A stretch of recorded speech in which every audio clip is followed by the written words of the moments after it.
ঠোঁট নেড়ে পড়ে। আল্লাহ পাক দেখেন আমরা এখানে বসে আছি, আল্লাহ আমাদের দেখছেন বলে বিশ্বাস হয়? আল্লাহ পাক রহমতের দৃষ্টি আমাদের দিকে ফেলে রেখেছেন। রাসূল করিম সাল্লাল্লাহু আলাইহি ওয়াসাল্লাম কাছে যখন কোরআন অবতীর্ণ হতো, আল্লাহ নবী খুব কষ্ট করে ঠোঁট নেড়ে নেড়ে পড়েন। রব্বুল আলামিন আবার আয়াতে কারিমা পাঠালেন, ওগো আমার নবী, এত কষ্ট করে আপনার কোরআন পাক পড়তে হবে না, এটা আমার কালাম।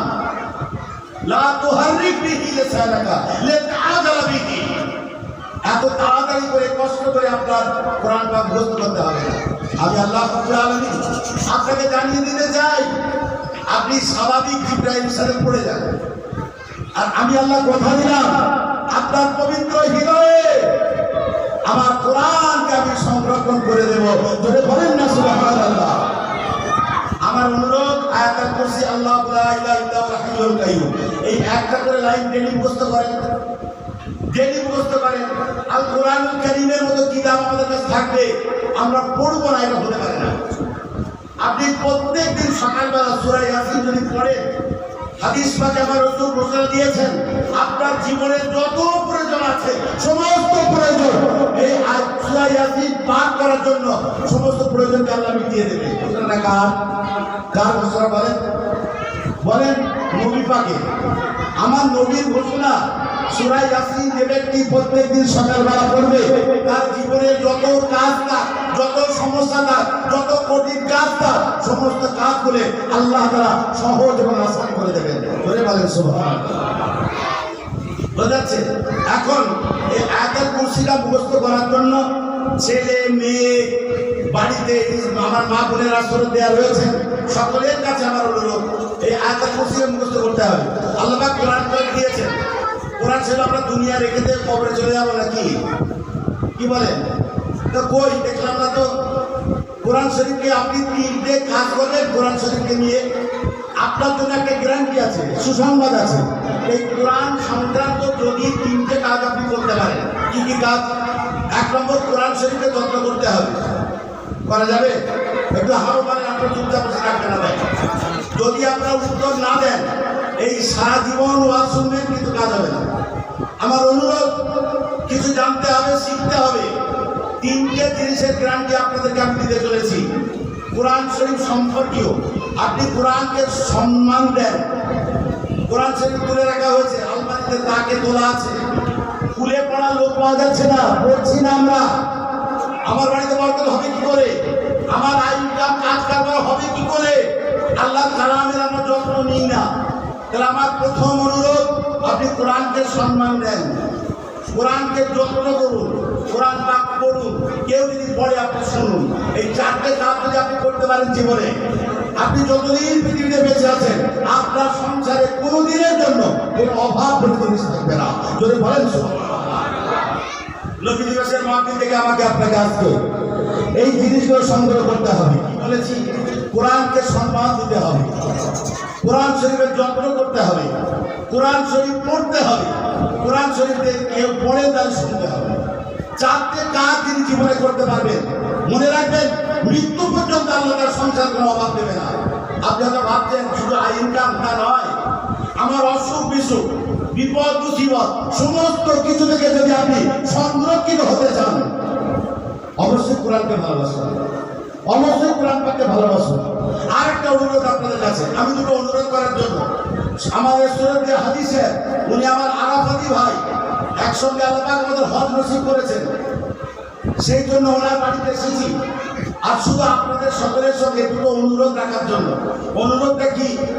এই কোরআন শরীফ আপনি নিয়ত করেন এই মাদ্রাসায় বসে বসে, যে আমার যদি আল্লাহ পাক নসিবে রাখেন কালকে একটা দিন পাবো, আর যদি রাত্রে মৃত্যু হয়ে যায় আমি আর পেলাম না। এই নবী দিবসের এই মাসটা পেতে গেলে 1 বছর অপেক্ষা করতে হবে। আমরা যেই যাই হই না কেন, মন করলে সামনের মাসটা আবার রবিউল আউয়াল মাস করা যাবে না, যায় কি? যেমন মন করলে কালকে শবে বরাত করা যাবে না, এ পেতে গেলে 1 বছর অপেক্ষা করতে হবে। ঈদুল ফিতর নাই, ঈদুল আযহা নাই, ইত্যাদি ইত্যাদি। আপনার জ্ঞানী মানুষ বসে আছে, আমি জাস্ট ইশারা দিচ্ছি। এই রবিউল আউয়াল মাস আল্লাহ পাক নসিবে রেখে দিতে হবে, পেয়েছি। সামনের বছর আমার নসিবে আছে কিনা আমি কি করে জানবো? অথচ আমার দয়ার নবী জন্ম থেকে নিয়ে মৃত্যু পর্যন্ত এখনো রওজা মুবারকে আল্লাহ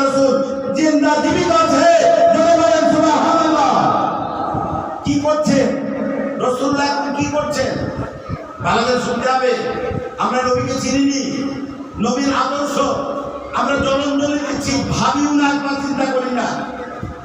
নবী পাক সাল্লাল্লাহু আলাইহি ওয়াসাল্লাম রওজা মুবারকে সিজদায় পড়ে আল্লাহর কাছে আমার আপনার নাজাতের জন্য কাঁদছে, সেই নবীকে আমরা ভুলে গেছি।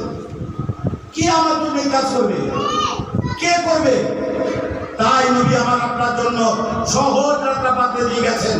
মৃত্যু যখন হবেই হবে, আল্লাহর সামনে যেতেই হবে। আসুন দুনিয়ায় কিন্তু কাজ করি। কোন কাজ? যে কাজ নবী করতে বলেছেন। তাহলে প্রথম আমি কি বলেছিলাম? যে কাজটাই করি না কেন আমার যেন মনে থাকে আল্লাহ আমাকে দেখছেন। সূরা হাসরের প্রমাণ দিয়েছিলাম, ওয়ান্তানজুর নাফসুম মা কদ্দামাত লিগাদ। আবার আল্লাহ বলছেন আল্লাহুল্লাহ, আমি আল্লাহর ভয় যেন তোমার অন্তরে থাকে।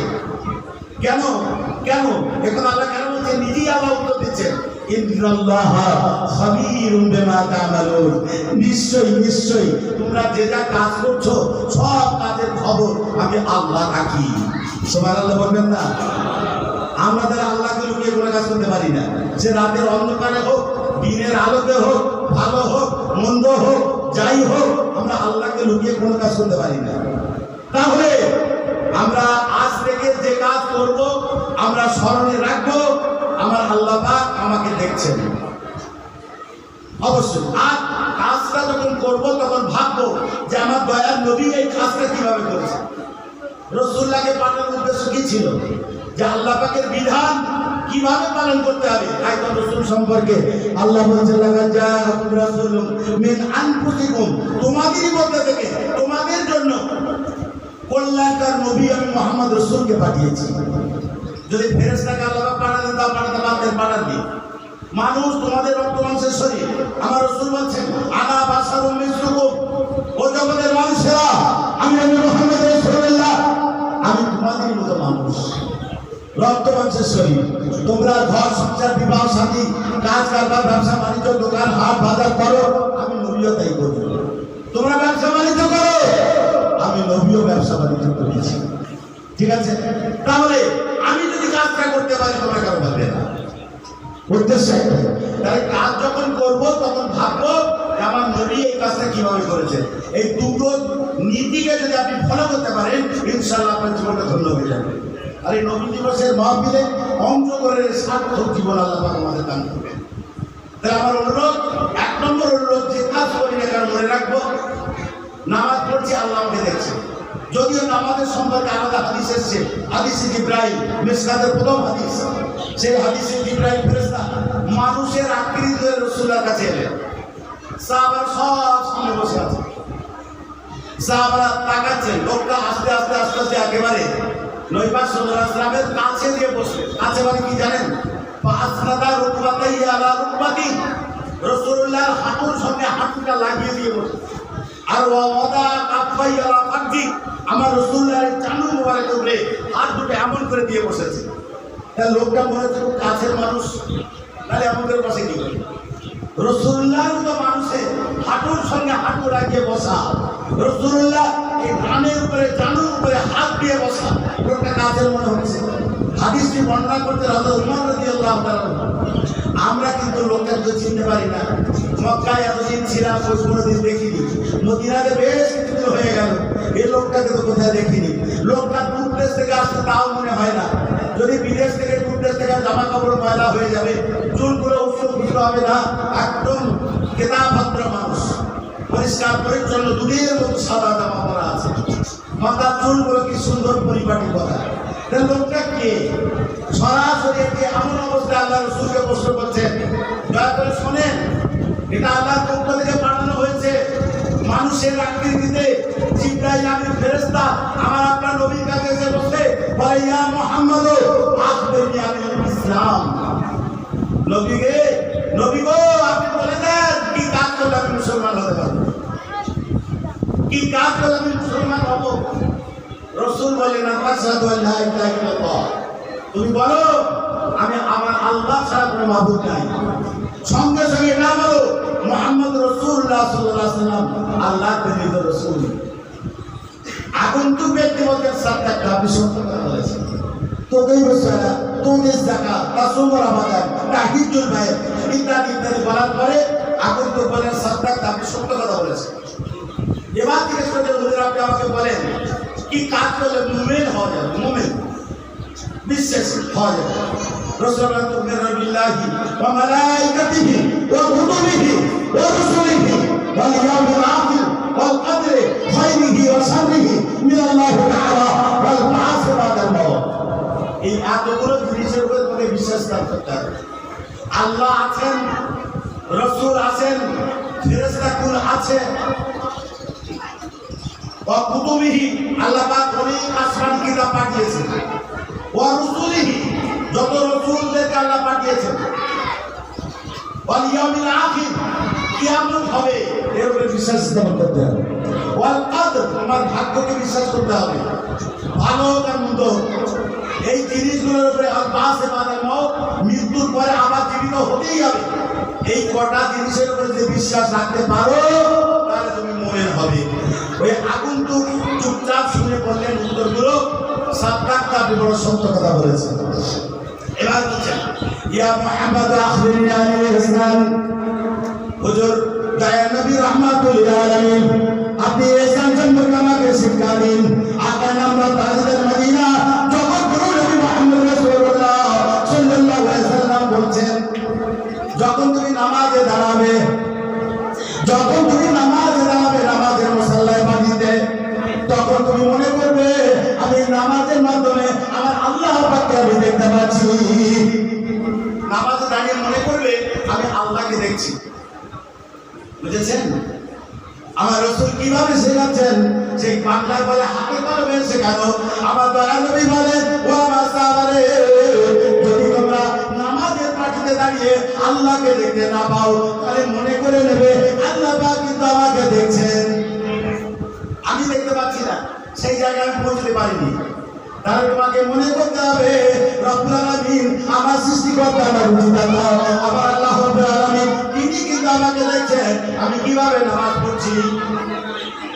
বুঝাচ্ছে এই আল্লাহ পাক কে আমাকে দেখতে হবে। যদি সেই জায়গায় আমি না পৌঁছাতে পারি তাহলে মনে করতে হবে যে আল্লাহ আমাকে দেখছেন। আপনি এখানে বসে আছেন, আপনি মনে করেন আল্লাহ আমাকে দেখছেন, আপনি ঘুমাচ্ছেন তখন মনে করেন আল্লাহ আমাকে দেখছেন, আমাকে রক্ষা করেন। আমরা তো জানি না অসংখ্য অগণিত ফেরেশতা আল্লাহ পাক আমার আপনার সঙ্গে রেখে দিয়েছেন।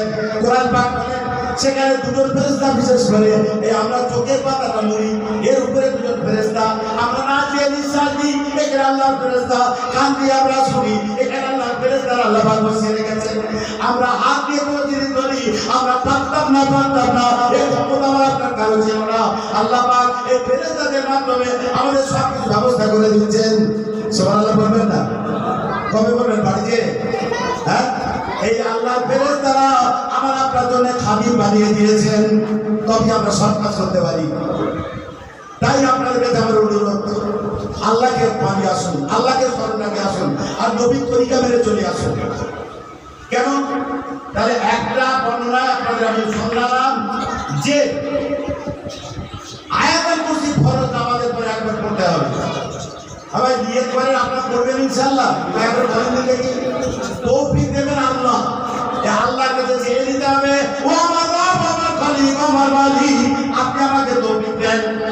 আমরা চাই না, হ্যাঁ, আল্লাহর কাছে বলতে হবে আল্লাহ ইনকানারে কি বিসামায়ে আমার রুটি যদি আকাশের উপরে থেকে থাকে। আলহামদুলিল্লাহ সব আপনারা বরকতের কাজ ব্যবসার সঙ্গে যুক্ত। আল্লাহ রাসূল মেহেরবানি আপনাদের মতো ব্যবসায়ী মানুষদের সঙ্গে বেশ কিছুদিন কাটিয়েছেন, আমরা জানি। যে আল্লাহর কাছে এই বলে দোয়া করেন, কি বলে? আল্লাহ ইনকানা রিজকি বিসামায়ে আমার রুটি যদি আল্লাহ আপনি আকাশের উপরে রেখে থাকো ও রহমান রাহি ও রুটির মালিক আল্লাহ আসমান থেকে রুটিটা আমার কাছে পৌঁছে দাও। আমরা বলিনি এই নবী দিবসের মাধ্যমে আমাকে আপনাকে এটা জানতে হবে।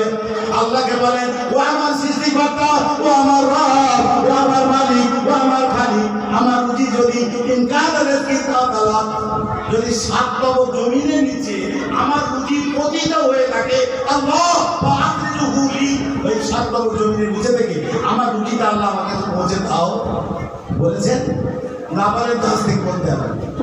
আতে বলতে ইনকার রিজকি বাইদা মিনি ও আমার খালিক ও আমার মালিক ও আমার আল্লাহ। আমার রুজি যদি আমার থেকে অনেক দূরে অবস্থান করে, অনেক দূরে অবস্থান করে, আকরিমু গুলি আল্লাহ ওই দূরে আমার রুজি অবস্থান করছে রহমান রাহিম তার মেহেরবানি করে ওই দূরে রুজি আল্লাহ আমার কাছে আপনি পৌঁছে দিন। ইনকার রিজকি কারিমান মিন্নি ও আমার রব ও আমার খালিক ও আমার মালিক আমার রুজি যদি আমার কাছে থেকে থাকে ফাবারিকু গুলি আল্লাহ আমার রুজিটাকে তুমি বরকতপূর্ণ রুজি করে দাও।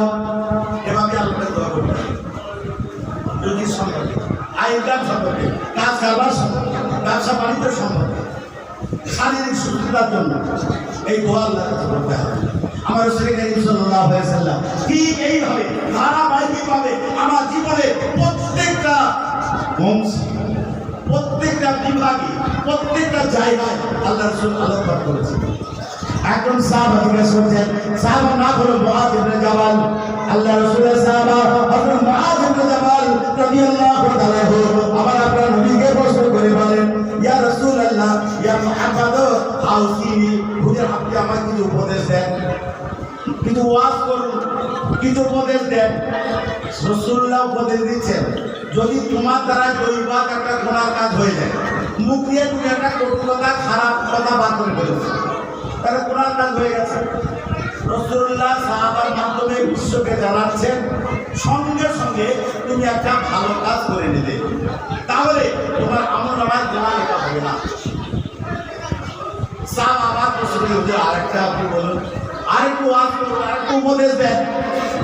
আমার আপনার নবী রাহমাতুল্লাহ আলাইহি জগৎগুরু নবী মুহাম্মদ রাসূলুল্লাহ সাল্লাল্লাহু আলাইহি ওয়াসাল্লাম বলেন, ও আমার সাহাবারে, ইজা আমার সাহাবা তুমি বেশি করে করে এ আল্লাহকে ভয় করো, আল্লাহকে ভয় করো।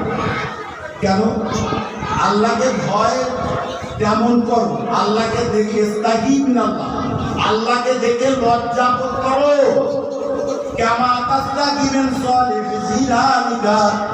তোমার পাড়ায় প্রতিবেশী একজন সম্মানীয় ব্যক্তিত্ব আছেন, তাকে দেখে তার সামনে যেমন খারাপ কাজ করো না।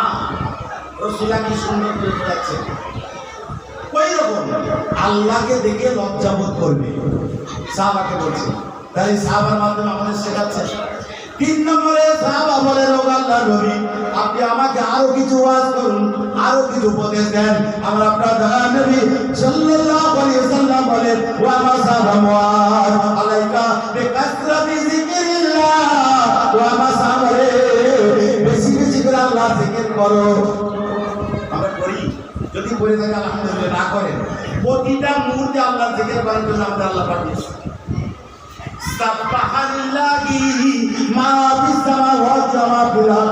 এটা তো ভুলে গেলে চলবে না। আল্লাহ পাক আমাকে আপনাকে জানিয়ে পারেন আল কোরআনুল কারীমে যা কিছু আছে আকাশে, যা কিছু আছে জমিনে, সবাই সৃষ্টিকর্তা আল্লাহ রাব্বুল আলামিনের তাসবিহ পাঠ করে, সুবহানাল্লাহ বলে, সবাই বলে। আর আমরা তাকে বাদ কেন? আমরা বাদ যাবো কেন? আপনি জানেন এই পাখিগুলো দেখবেন ভোরের বেলা তাদের বাসা থেকে বার হয়ে চলে যায়। রাসূলুল্লাহ সাহাবাকে বলছেন, বলো তো পাখিগুলো যখন ভোরবেলা বাসা থেকে বার হয়ে যায় তাদের পেটটা ভর্তি থাকে না খালি থাকে? সাহাবারা বলছে, হুজুর ওদের পেটটা খালি থাকে। আচ্ছা বলো তো যখন ওরা আবার সারাদিনের পরে আবার সন্ধ্যাবেলায় তাদের বাসায় ফিরে আসে তখন তাদের পেটটা কি খালি থাকে ভর্তি থাকে? সাহাবারা হুজুর ভর্তি থাকে। তো বলো তো এরা কোথায় চাষ করে, কোথায় ব্যবসা করে, কোথায় বাণিজ্য করে, কোথায় ইনকাম করে? এদের খাবার কে যোগায়? বলেন দিন আপনার কে যোগায়? আল্লাহ যোগায়। কিসের বরকতে যোগায়? এরা আল্লাহ তাসবিহ পাঠ করে। আমরা উম্মতে মুহাম্মাদি আল্লাহ পাক আমার আপনার সম্মানকে অনেক বাড়িয়ে দিয়েছেন। কেন? আমরা এই কাজগুলো করি বলে, এই কাজ আমরা করি বলে আল্লাহ আমাদের সম্মান দিয়েছে। পশু পাখি জীবজন্তু তারা অনাহারে থাকে না। আমার আল্লাহ রাব্বুল আলামিন হাজার হাজার মুখগাকে সৃষ্টি করেছেন, সবাইকে রুজির ব্যবস্থা, যে যেমন প্রাণী তার তেমন খাবার আল্লাহ দেননি, যে যেমন প্রাণী তার তেমন খাবার দিয়েছে। আর ওরা দেখবেন সব টাটকা খাবার খাচ্ছে, পচা কলা দুর্গন্ধ খাবার কেউ খায় না। সবাই আল্লাহ পাক ওদের রুটি দান করছেন। এরা কি করে, কেন রুজিটা পায়? আপনি খোদা করুন, আল্লামা জালালউদ্দিন সুয়ুতী তার কিতাবের মধ্যে লেখেন, এই এরা একটা তসবিহ পাঠ করে, ওই তসবিহটার নাম হলো তাসবিহুল খালাইক। মানে যত মখলুকাত আছে, যত জীবজন্তু পশু পাখি গাছপালা তৃণলতা আছে, সবাই এই তসবিহটা আল্লাহর তসবিহ পাঠ করে, যার জন্য আল্লাহ তাদের খাবারের ব্যবস্থা করে। আমরা যদি করি ইনশাল্লাহ আমরা খাবার পাবো, আর যদি না করি তাহলে বাস আমাদের সমস্যায় থাকবে। এ তালিম খারাপ। জগৎগুরু নবী মুহাম্মদ রাসূলুল্লাহ সাল্লাল্লাহু আলাইহি সাল্লাম এখন একটা প্রশ্ন জাগে যে আল্লাহ রাসূল কি কথা নিজেদের থেকে বলেছেন? না, জীবনে না। এবার কোরআন বলছে ওমা ইয়ানতিকু আনিল হাওয়া ইন হুয়া ইল্লা ওয়াহিয়ুন ইউহা। জগতের মানুষ, আমার মাতামণিরা, আমি তোমাদের সৃষ্টিকর্তা আল্লাহ বলছি, আমার নবী তার ব্যক্তিগত মনের কথা কিছুই তোমাদের বলে না। তাহলে কি বলে? আমি আল্লাহ যেটা ওহী পাঠাই সেইটাই তিনি তোমাদের কাছে ব্যক্ত করে। সুবহানাল্লাহ বলেন। তাহলে আমার রাসূলরা নিজের কথা বলেন, যা বলেছে আল্লাহর পক্ষ থেকে ওহী এসেছে আমি বলেছি। তাহলে এর থেকে নির্ভেজাল আর আপনি কি পাবো বলেন? কারো দিকে তো আমার আপনার দেখার প্রয়োজন নাই। আমাদের কাছে আল্লাহ পাক নূর নবী মুহাম্মদ রাসূলুল্লাহ সাল্লাল্লাহু আলাইহি ওয়াসাল্লামের মতো আদর্শবান একজন মহান নবী আল্লাহ পাক আমাদের দান করেছেন। মেনে নিয়ে আসুন, মেনে নিন গায়ের বাক্যে। যে নবী নিজের কথা বলে না, বলে আল্লাহ সার্টিফাই করছেন যে আমি যেটা ওহী পাঠাই সেইটা নবী তোমাদের কাছে বলে। বুঝাচ্ছে তো? সেই নবী করিম সাল্লাল্লাহু আলাইহি ওয়াসাল্লামের আদর্শ প্রত্যেক কাজটা, ভোরের বেলা ঘুম থেকে ওঠে, কোরআন পাক তেলাওয়াত করেন, নামাজ কালাম পড়েন, আর দিন শুরু করেন কোরআন শরীফ তেলাওয়াতের মাধ্যমে। যদি বলেন আমি বাংলা ভাষায় কোরআন পাক পড়তে জানি না, আপনার জন্য একটা খবর আছে। রাসূল করিম সাল্লাল্লাহু আলাইহি ওয়াসাল্লাম তদানীন্তন যুগে প্রথম যখন ইসলাম গ্রহণ হয়, বিভিন্ন রাষ্ট্র থেকে মানুষ আল্লাহ রাসূলের কাছে ইসলাম গ্রহণ করেছে। অনেকের ভাষা আরবি ছিল না, অনেকের ভাষা আরবি নয়, যেমন আমার আপনার ভাষা আরবি নয়, বাংলা। এই কারণে এই দোহাইতে আমরা অনেকেই কোরআন পাক পড়তে জানি না। রাসূল করিম সাল্লাল্লাহু আলাইহি ওয়াসাল্লাম সাহাবাদের জিজ্ঞেস করলেন, বলো আমার সঙ্গী সাথীরা প্রত্যেক দিন 10 পারা করে কোরআন শরীফ পড়তে পারবে? পড়লে উপকার আছে। সাহাবারা নিযুক্ত সব মাথা হেড করে বসে আছে, কে উত্তর দেয়? অনেক সময় পরে দয়াল নবী বলছেন এটা আমার আপনাদের প্রযোজ্য, তাই হাদিসটা আপনাদের কাছে তুলে ধরছি। রাসূল বলেন, আচ্ছা তোমরা এই তো ছোট করছো কেন? কোরআন শরীফের একটা ছোট্ট সূরা আছে, যে সূরার নাম সূরা ইখলাস। কুল হুয়াল্লাহু আহাদ আল্লাহুস সামাদ লাম ইয়ালিদ ওয়া লাম ইউলাদ ওয়া লাম ইয়াকুল লাহু কুফুওয়ান আহাদ। এই সূরাটা তোমাদের মুখস্থ নেই? কার প্রশ্ন? রাসূলুল্লাহর প্রশ্ন। কাদের কাছে? যারা এই প্রশ্ন করছে 10 পারা কোরআন শরীফ পড়তে পারবো কি পারবো না, তাদের কাছে প্রশ্ন। রাসূলুল্লাহ এই কথা বলে মুখস্থ নাই, তখন সমস্যা হয়ে সবাই বললেন, ইয়া রাসূলুল্লাহ, ইয়া হাবিবাল্লাহ, আমরা আরবি ভাষা জানি আর না জানি, এই সূরাটা আল্লাহ পাক তার অসীম মেহেরবানিতে আমাদের প্রত্যেককে মুখস্থ করে দিয়েছেন। জোরে বলেন সুবহানাল্লাহ। আপনাদের যদি আমি বলি, আপনারা বলেন আলহামদুলিল্লাহ, এই সূরা আমাদের মুখস্থ আছে। তা আপনি যদি এই সূরাটা একবার পড়েন, আমার দয়াল নবী বলেছেন 10 পারা কোরআন শরীফ পড়ার সওয়াব আল্লাহ পাক আপনার আমলনামায় দান করবেন। খুব কঠিন নয় তো? মনে রাখবেন, ইসলাম ও শরীয়তের কোনো কাজ, আমার নবীর দেওয়া কোনো আদেশ বিধি নিষেধ কোনোটাই কঠিন নয়, সবটাই সহজ। আমরা কঠিন করে ফেলি, কঠিন করে ফেলি। এবার অন্য হাদিসে আমার আপনার নবী বলে, ওয়া নাযালা, এই কোরআন পাকের ছোট্ট সূরাটা যদি তোমরা 3 বার পাঠ করতে পারো, তাহলে একবার পড়লে 10 পারা কোরআন শরীফ পড়ার সওয়াব পাওয়া যায়, আর 3 বার পড়লে 30 পারা কোরআন শরীফ, 1 খতম কোরআন শরীফ পড়ার সওয়াব পাওয়া যায়। আমাদের কত অবহেলা হচ্ছে বলেন যে? আপনি সারাদিন কাজ কারবার সব করেন, রাত্রে বিছানায় ঘুমাতে যাচ্ছেন, এই সূরাটা আউযুবিল্লাহ বিসমিল্লাহ পড়ে 3 বার পড়তে পারবেন?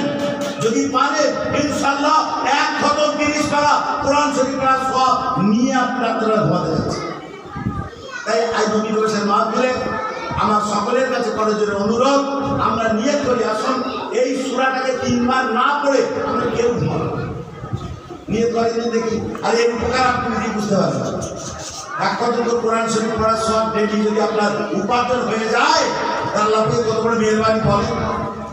আমাদের কোনো কাজ তো কঠিন না, সব সহজ কাজ। কত সময় লাগবে? 3 বার পড়তে 3 মিনিট, এর বেশি দাম না। এই 3 মিনিটে এক কদম কোরআন শরীফ পড়া সব আপনার আমল নামায় আল্লাহ পাক দিয়ে দেবে। আপনারা কোরআন পাক পড়তে জানি আর যারা জানি না সবার কাছে অনুরোধ, এই সূরাটাকে 3 বার না পড়ে আমরা কেউ ঘুমাবো না ইনশাআল্লাহ। কি নিয়ত করেছেন সবাই? এই মাহফিলের সার্থকতা হবে। এই মাহফিল আমার আপনার জীবনকে ধন্য করে দেবে। এই মাহফিল আমার আপনার নবীর ভালোবাসা অন্তরে উঠে দেবে, নবীর ভালোবাসা শেখাবে, নবীর তরিকা মানতে বাধ্য করবে। আসুন আপনারা সব নবী প্রেমিকের দল, নবীর ভালোবাসা অন্তরে জায়গায় আসুন। নবীর মহাব্বত ছাড়া কেমন মহাব্বত ভালোবাসা? রাসূল বলেছেন, তোমার পিতা মাতা সন্তান সন্ততি সবার থেকে, তোমার নিজের জীবনের থেকেও আমি রাসূলকে ভালোবাসতে হবে। বোঝাচ্ছে? আমার নিজের জীবনের থেকেও যদি রাসূলকে ভালোবাসতে পারি, আমরা পরিপূর্ণ মুমিন হতে পারি, পরিপূর্ণ বিশ্বাস হতে পারি না। এবার বলে এ বর্ণনা স্বয়ং নবী বর্ণনা দিয়েছে। তাই নামাজ কালাম যারা পড়ি আলহামদুলিল্লাহ, আমরা চেষ্টা করি আরো মকবুলিয়াত কি করে হয়, আল্লাহ পাকের পছন্দের নামাজ পড়তে পারি। রাসূল বলেন, সাল্লু কামা রাআইতুমুনি ইউসাল্লি ওয়া মা সাহাবা নবীরা ওয়া আমার উম্মতুল্লাহ। আমি তোমাদের নবী বলি, এমন করে তোমরা নামাজ পড়ো যেমন তোমাদের নবীকে নামাজ পড়তে দেখেছো। অর্থাৎ আমি যেমন করে নামাজ পড়ি তোমরা এইরকম করে নামাজ পড়ো। রাসূলুল্লাহ বলছেন, মানে নামাজের মাধ্যমে আল্লাহকে দেখতে পাওয়া যায়। আর আমি আগে বলছিলাম, আল্লাহ পাকে নৈকট্য সম্পত্তি দেওয়ার জন্য চান। কোরআন পাকে আল্লাহ জানিয়ে বলেন, অসুদ ওয়াক্তারি বান্দারে তোমরা বেশি বেশি করে আমি আল্লাহর কাছে সিজদা করো। আমি আল্লাহ তাআলা কথা দিলাম, ওয়াক্তারি আমি আল্লাহর নৈকট্য তোমাদের অর্জন হবে। তাহলে সব কথা কিন্তু বলে দেওয়া আছে, সব কথা জানানো আছে। এখন একটু কাজে পরিণত করার ব্যাপার আছে। তাই আপনাদের কাছে আমার অনুরোধ, প্রত্যেকটা আমরা আপনার কাছে অনুরোধ করছি, বেশি বেশি করে সুবহানাল্লাহ পড়েন, বেশি বেশি সুবহানাল্লাহ, আলহামদুলিল্লাহ, লা ইলাহা ইল্লাল্লাহ, আল্লাহু আকবার, আস্তাগফিরুল্লাহ। এই কটা দরুদ একটু 100 বার করে ডেলি পড়েন, রাসূলুল্লাহর উপরে 100 দরুদ শরীফ পড়েন। 4টে কলেমা, ন্যূনতম 4টে কলেমাকে সবাই বুঝতে আসুন সবাই। প্রথম কলেমা তাইয়্যিবা, দ্বিতীয় কলেমা শাহাদাত, তৃতীয় কলেমা তামজিদ, চতুর্থ কলেমা তাওহীদ। এই 4টে কলেমা মুখস্থ করা প্রত্যেক বেটা ছেলে মেয়ে ছেলে সবার জন্য জরুরি, সবার জন্য জরুরি। যত নবী রাসূল এসেছেন পৃথিবীতে সবাই আল্লাহ পাক একটা দায়িত্ব দিয়েছিলেন প্রত্যেককে। আমাদের নবীকে কি দায়িত্ব? জগতের মানুষকে আমি আল্লাহ তাআলা সৃষ্টি করে সৃষ্টির সেরা করে পাঠিয়েছি। আপনাদের দায়িত্ব হলো, আদম নবীকে আল্লাহ বলেছেন, আমার নবীর আগের নবী ঈসা আলাইহিস সালামকেও বলেছেন, আমার নবীকেও বলে দিয়েছেন, জগতের মানুষকে এই কথা বলতে হবে, কুলু লা ইলাহা ইল্লাল্লাহ। এই মূল মন্ত্র আদম নবীর ছিল, ঈসা নবীর ছিল, আমার নবীর ছিল, আর মাঝখানে যত নবী সবাই পৃথিবীর মানুষকে একটা করে বলছে লা ইলাহা ইল্লাল্লাহ, কোনো মাবুদ নাই আল্লাহ ছাড়া। তাহলে আমার অস্তিত্বকে বিলীন করে দিতে হবে, আল্লাহ পাক এক কথা দিয়ে দেব। আর রাসূলুল্লাহ সম্পর্কে আল্লাহ ঘোষণা, মা তাকুম রাসূল, রাসূলুল্লাহ তোমাদেরকে যেটা করতে বলেছেন, যেটা তিনি দিয়েছেন, এইটাকে তোমরা মেনে নাও, আল্লাহ বলে দিচ্ছে। আর ওমা নাহাকুম আনহু ফান্তাহু, আর রাসূল যেটা করতে নিষেধ করে, আমি আল্লাহ বলছি খবরদার ওই কাজটা তোমরা কেউ করো না। রাসূলের নিষেধের কাজ যেগুলো আমরা কম বেশি জানি, এগুলো আমাদের ত্যাগ করতে হবে। যে আমরা আল্লাহর বান্দা হই, আল্লাহকে আল্লাহ বলে মানি। আল্লাহ বলে দিচ্ছেন রাসূলের দেওয়া জিনিসগুলো গ্রহণ করো, মেনে রাসূলের বর্জনীয় জিনিসগুলো তোমরা বর্জন করো, ত্যাগ করো, ছেড়ে দাও। এটাই যদি আমরা করতে পারি, ইনশাআল্লাহ রাসূলকে মানা হবে। রাসূলের তরিকা প্রত্যেক কাজটা, আপনি ভাতটা কিভাবে খাবেন সে পদ্ধতি রাসূল শিখিয়ে দিয়েছে। আপনি কিভাবে ঘুমাবেন সে পদ্ধতি আল্লাহ রাসূল শিখিয়ে দিয়েছে। আপনি বাড়ি থেকে বিভিন্ন প্রয়োজনের বাইরে বার হতে হয়, আমার রাসূলুল্লাহ বলেছেন আপনি এই দোয়াটা পড়ে বার হন, তাহলে হঠাৎ অ্যাক্সিডেন্টে আপনার মৃত্যু হবে না, আপনার জীবনের জন্য গ্যারান্টি হবে। দোয়াটা কি বলো না, গাড়ি চড়ার দোয়া আলাদা। বাড়ি থেকে যখন বার হবে বলতে হবে বিসমিল্লাহ আমার সঙ্গে সবাই বলে বিসমিল্লাহি তাওয়াক্কালতু আলাল্লাহি লা হাওলা ওয়ালা কুওয়াতা ইল্লা বিল্লাহ। আপনি বলেন, আপনি পড়ুন। এখন দুঃখের বিষয় কি জানেন, আমাদের সে অভ্যাস আমরা পাল্টাতে পারছি। হঠাৎ যেতে যেতে খুব বৃষ্টি হচ্ছে, বাস স্লিপ করে পড়ে গেছে, মুখ দিয়ে অনেক বাবা গো বলে পড়ে চলেছে। আর বলছি না বাবা গো মা গো এসব বলছি, কিন্তু না, এ বলা যাবে না। আল্লাহ পাক কোরআন পাকে পরিষ্কার করে দিয়েছেন, ইদা আসাবাতুহুম মুসিবা, আমার বান্দারা যদি ছোট থেকে ছোট, বড় থেকে বড় বিপদের মুখে সম্মুখীন হয়, বিপদে পড়ে, সঙ্গে সঙ্গে তার মুখ দিয়ে বার হয় ইন্না লিল্লাহি ওয়া ইন্না ইলাইহি রাজিউন। এই নীতির উপরে আমাকে আপনার চলতে, নীতিটা এটাই রাসূলুল্লাহ আমাদের বিশ্ববাসীকে শিখিয়েছেন। আর যারাই মেনেছেন ছাত্র সুন্দর জীবন পেয়েছে, ছাত্র সুন্দর জীবন। আর যারা মানেনি পস্তাতে হয়েছে, বসতে গেছে, কত চ্যালেঞ্জ, কত কিছু। আল্লাহ পাক কোরআন শরীফে যখন অবতীর্ণ করে মক্কার মানুষরা মানতে চায়, আল্লাহ বলছে ঠিক আছে তোমরা কাজ করো।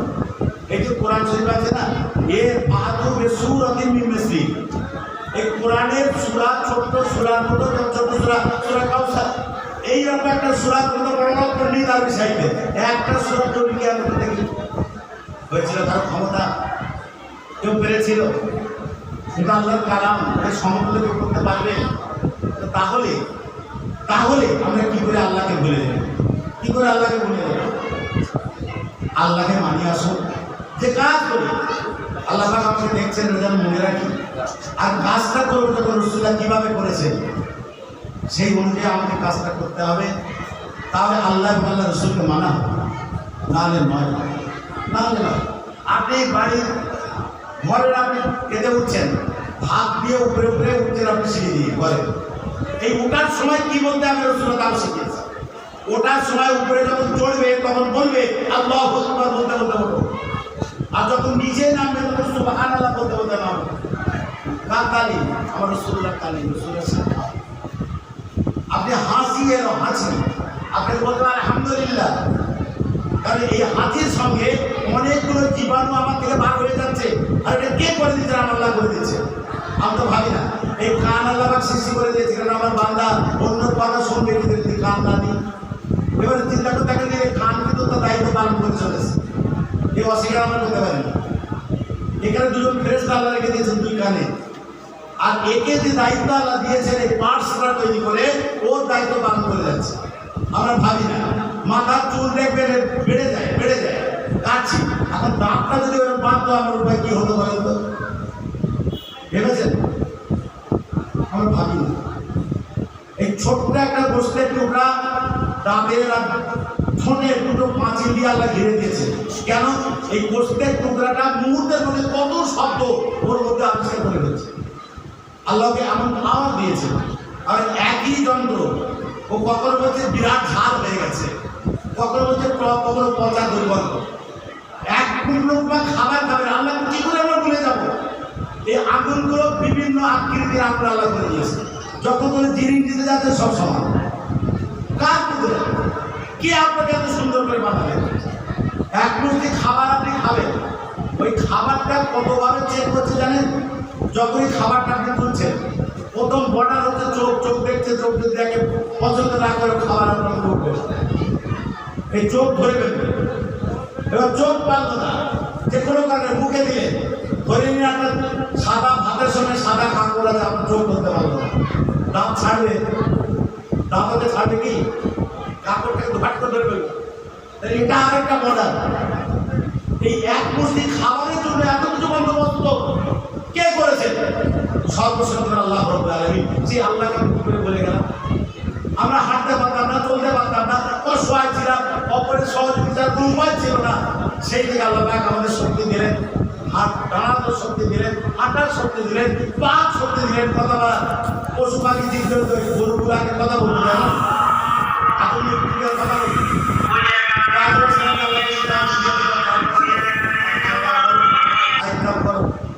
যে গরু দিয়েছে আল্লাহ পাক পাঠিয়েছে, তাদের যা বলে আদম ওরা শোনে না, উল্টো পাল্টা করে, এদিকে যেতে বলে সেদিকে যায়। কথা বলতো ওরা, তখন কথা বলতো, আদম আসলাম কথা বলতো। এবারে আদম আসলাম বিরক্ত হয়ে গেল, একদম একজন চুপচাপ বসে পড়ে, না এ আমার দ্বারা হবে না। আল্লাহকে বলছে আল্লাহ এ আমার কথা শোনে না, যা বলি তার উল্টো করে, আর মুখের উপরে চোপড়া করে, নানান কথা বলে।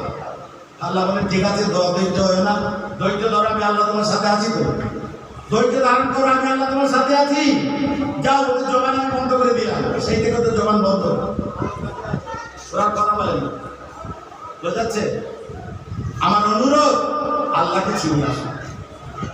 রব্বুল আলামিনের রহমত ছাড়া একটা মুহূর্ত বাঁচার শক্তি পৃথিবীর কারণে কারো নেই, আমরা যেই হই না কেন।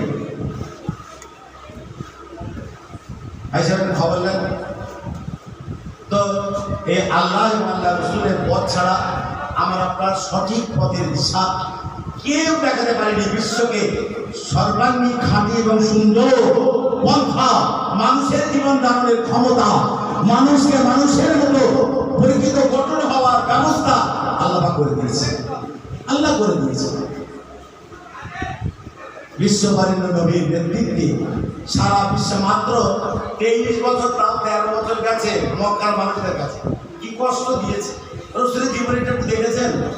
নবী দিবসটা আমরা করছি, আমরা করি। রসুলের মক্কার 13 বছরের জীবন যদি আপনি দেখেন, তার জিনিসটা হবে দুটো কথা। একটা হচ্ছে কি কষ্ট মক্কার মানুষরা আবদ্ধ করে রেখেছে, খাবার খেতে দেবে না, বাজারে ঘাট যেতে দেবে না, কি না করেছে তারা। নামাজ পড়ছে, বড় একটা উঠে মুড়ি এনে চাপিয়ে দিয়েছে, কি কষ্টের উপরে কষ্ট দিয়ে রসুল্লাহ মুখ শব্দ বার করেনি মুখ দিয়ে। তাই রসুল্লাহ মক্কার জীবন যদি আপনি ইতিহাস পড়েন, সেখানে দুটো জিনিস আপনি পাবেন। একটা হচ্ছে ধৈর্য, আর একটা হচ্ছে সহ্য। ধৈর্য ধারণ করেছেন, যত কষ্ট দিকে আল্লাহ রসুল সহ্য করেছেন। এই দুটো কথা আপনি রসুল্লাহ মক্কার 13 বছরের জীবনের ইতিহাস। এবার আপনি মদিনার জীবনে চলেন, 10 বছরের জীবন। এখানে যে আপনি দেখবেন এই 10 বছরের জীবনে যদি দেখেন, তখন রসুল্লাহ আল্লাহ পাক তাকে অনেক ক্ষমতাশালী করে দিয়েছেন, রাষ্ট্র প্রদান করে দিয়েছেন, রাষ্ট্র নায়ক করেছেন, গোটা আরব জাহান আল্লাহ রসুলের পরিকল্পনা আল্লাহ করে দিয়েছেন। তার সাথেও মদিনার জীবনে আমরা শুধু দেখতে পাই আল্লাহ রসুলের শুধু দয়া, দয়া, দয়া, আর ক্ষমা, আর ক্ষমা, আর ক্ষমা। মাফ করে দাও, মাফ করে দাও, ক্ষমা করে দাও। রসুলকে মারতেও মক্কা থেকে বিভিন্ন দেশ থেকে বদরের প্রান্তরে যুদ্ধ হল। আল্লাহ রসুল দেখতে গেলেন, ওরা আতঙ্কিত হামলা করলো। এরা যেন সন্ত্রাসী, এরা সন্ত্রাসী। আল্লাহ রসুল মুসলমানদের উপরে দমন পীড়ন নীতি চালিয়ে বাধ্য করলো যুদ্ধ করলো। তো 313 জন রাসূলুল্লাহ সাহাবা, ধান আছে, তলোয়ার নেই, তলোয়ার আছে, ধান নেই, এই অবস্থার মাঝখানে আনরেডি অবস্থা রাসূলুল্লাহ দেখতে গেছেন। কেন শুনলাম বাইরে থেকে লোক লস্কর আসছে, কারা একটু দেখি, বাস বদর প্রান্তরে আল্লাহ পাক একত্রিত করে দিলেন। আল্লাহ পাকের রাসূল মেহেরবানি, হাজার সৈন্য এবং স্বাবলম্বী, তাদের সব কিছু ব্যবস্থা থাকতেও ওই 313 জন মানুষের কাছে 1000 মানুষ পর্যন্ত হয়ে গেল। 70 জন বন্দী হল মুসলমানের হাতে। কি আদর্শ! আল্লাহ রসুলের আদর্শের কথা তুলে ধরছি আপনাদের কাছে। আল্লাহ রসুল জানতে পেরেছিলেন এই 70 জন যারা যুদ্ধবন্দী হয়েছে, এরা তো মুসলমানদের শেষ করে দেওয়ার জন্য এসেছিল। রসুল জানতে পেরেছিলেন এরা সবাই মিলে মারা যায়। মদিনায় গেলেন, সাহাবাদেরকে ভাগ করে দিলেন, বললেন তোমাদের সাধ্য মতো এদের আপ্যায়ন করবে। বাড়িতে মেহমান আসে, যা করতে হবে, যতদূর তোমার ক্ষমতা আছে ততদূর ব্যবস্থা করবে। এরা আদর যত্ন থেকে নিজেরা হেঁটে হেঁটে বদর থেকে বাড়ি যাচ্ছে মদিনায়, আর ওদেরকে উঠে ঘোড়া যা ছিল তাদের সবার করে দিয়ে যাচ্ছে। ভাবুন, কোন নবী! রহমতুল্লাহ আলামিনের নিয়ে হওয়া যায় না। আল্লাহ যার শানে রহমতুল্লাহ আলামিন বলছেন, আর জগৎবাসীকে লক্ষ্য করতে হবে। সব সাহাবারা হেঁটে হেঁটে যাচ্ছে, আর ওই যুদ্ধবন্দী হয়েছে তারা ঘোড়ার পিঠে আয়েশ আরাম করে একেবারে কেতাব ভদ্রলোক হয়ে মদিনা যাচ্ছে। বাড়িতে যে আপ্যায়ন খুব সুন্দর, মনে মনে ভাবছে কাল সকালবেলা বিচার হবে, মোহাম্মদ রসুল্লাহ আমাদের শিরোচ্ছেদ করবে। প্রত্যেকের মনে ধারণা জন্মেছে। সকাল হল, ফজরের নামাজের পরে একটু বেলা উঠেছে, আল্লাহ রসুল যুদ্ধবন্দীদেরকে হাজির করলেন তার সামনে। তাদের বললেন, আমি জানতে পেরেছি তোমরা প্রত্যেকে লেখাপড়া জানো। এই মদিনার 10টা করে বাচ্চা ছেলে মেয়েকে আক্ষরিক জ্ঞানের শিক্ষা তোমরা দাও, পড়িয়ে দাও, লেখাপড়া শেখাও, তারা যেন অক্ষরটা ছেলে, তাহলে এইটাই তোমাদের যুদ্ধের মুক্তিপূর্ণ হয়ে যাবে। এবার ইচ্ছা করলে তোমরা মদিনায় ফিরে যেতে পারো, না নিজের দেশেও ফিরে যেতে পারো, মুসলমানরা তোমাদের কিচ্ছু বলবে না। বলেন তো এই আদর্শকে দেখাতে পেরেছে পৃথিবীতে? শুনবেন, মাসে নববীতে একটা ইহুদি ছেলে ইচ্ছা করে দাঁড়িয়ে দাঁড়িয়ে আল্লাহ রসুলের বসতে পেশাব করছে। সাহাবারা সহ্য করতে পারছেন, মান করে চলে যাচ্ছে। তারপরে স্পর্ধা যে আমার রসুল্লাহ মসজিদে দাঁড়িয়ে পেশাব করছে, রসুল্লাহ হাতে গড়া মসজিদ। সাহাবারা এই অবস্থা থেকে আল্লাহ রসুল দাঁড়িয়ে যাওয়া দাও, সঙ্গে সঙ্গে সাহাবারা দাঁড়িয়ে গেলেন। রসুল্লাহ বললেন, ও যে কাজটা করছে কাজটাকে সারতে দাও, কাজটা করে ফেলো। তারপরে ওর কাজ হয়ে গেলে তোমরা পানি এনে জায়গাটা পরিষ্কার করে ধুয়ে দাও। এবারে রসুল্লাহ প্রশ্ন করছেন সাহাবা মণ্ডলীর কাছে, বলো আল্লাহ তোমাদের কেন সৃষ্টি করেছেন? নাও করতে পারতেন, কিন্তু আল্লাহ কেন সৃষ্টি করেছেন? সাহাবাকে উত্তর দেননি, চুপচাপ ছিলেন। রসুল্লাহ উত্তরটা বলে দিচ্ছেন, আল্লাহ পাক দুনিয়াতে মানুষ হিসাবে সৃষ্টির সেরা জাতি হিসাবে তোমাকে সৃষ্টি করেছেন এই জন্য তুমি আর একজন মানুষের উপকার করবে বলে। কোন মানুষের ক্ষতি করার জন্য আল্লাহ তোমাকে দুনিয়ায় সৃষ্টি করেননি। বলেন, এই যে শিক্ষা পৃথিবীর মানুষকে কে দিতে পেরেছে? এই শিক্ষা কে দিতে পেরেছে?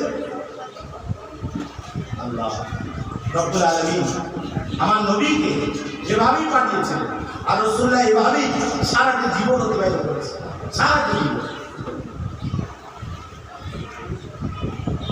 তো আল্লাহ পাকের অসীম মেহেরবানি, নবী দিবসের মাহফিলে আপনারা অনেক সময় বসলেন, দুটো চারটে কথা যা শুনলেন, আমি নিজে সহ আসলে আল্লাহর কাছে চাই, আল্লাহ আমাদের সকলকে যে কাজ করলে আপনি রাজি খুশি হবেন, সৃষ্টিকর্তা রাজি হবেন, আমাদের দয়ার নবী রাজি হবেন, আল্লাহ আমাদের সকলের দ্বারাই সেই নেক কাজগুলোকে করিয়ে নিন।